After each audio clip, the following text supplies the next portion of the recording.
where almost half the game with 5 defensemen. What's it say that the guys got it done?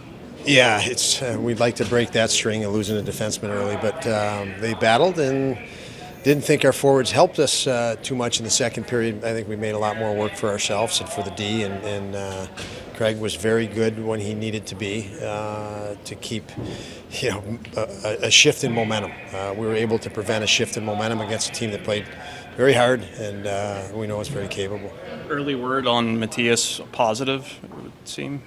When you see him go down and that have tough time getting up, yes, positive. So we won't know more obviously until tomorrow. But I was holding my breath like everyone else, and you're wondering what type of news you're going to get. So I'm much happier after I heard where he's at. Speaking of momentum, did you sense a shift after the Victor goal in the third period, the way Vinny's had been disallowed right now? Yeah, we were under a pretty good barrage in the second, and like I said, Craig in our defensive group of defensemen, I thought played really well. And the third, we needed to get back to a little bit more of our game. We were able to do that early, and Mitzi and Vic teamed up, and that was a really big moment for us.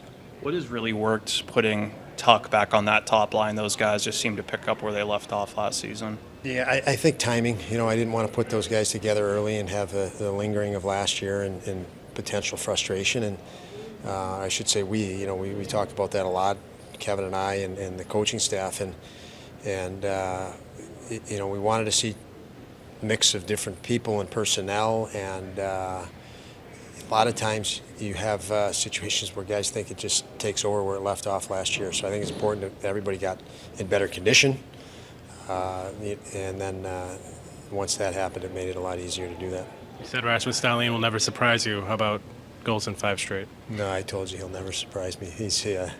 He just competes so well, and he's it's fun that for everybody to see the talent that we were able to see behind the scenes, when you watch him practice every day and train every day, and now it's coming to the forefront.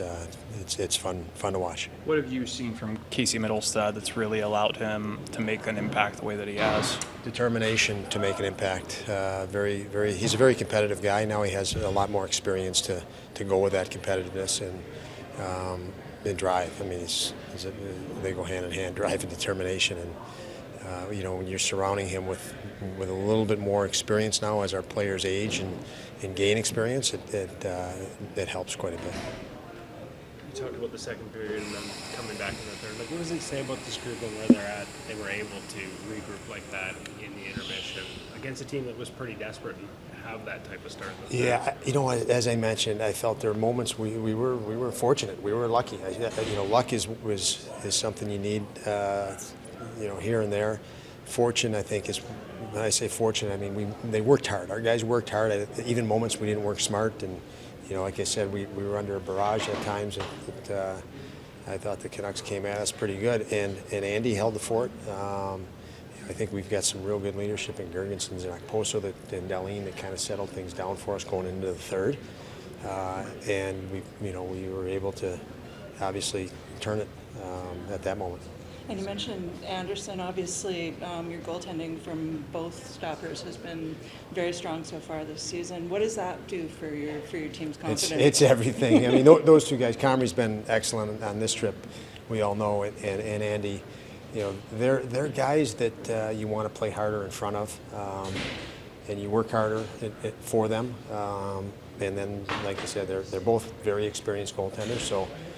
They read situations, and again, tonight, Andy did a tremendous job to not allow a momentum swing, because if that swung, the outcome's probably different, and we were able to stave that off, and I think Andy was a huge part of that. That decision, I mean, Eric's coming off back-to-back 40-plus and on a roll. Just what goes into that thought process? Yeah, easy decision. We have guys that we believe in through the lineup, and we're not going to, go too crazy with hot hand and whatever. We know we've got a group in there that wants to compete for each other, and they're all important. I don't think anybody's more important than the next guy, and I think they feel that as well.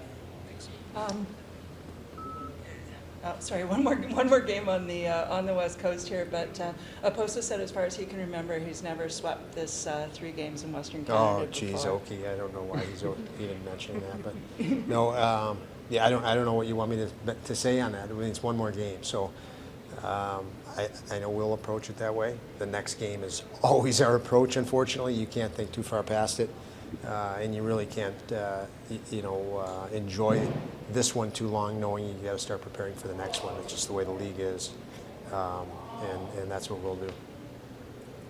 Thanks, Don. Yeah.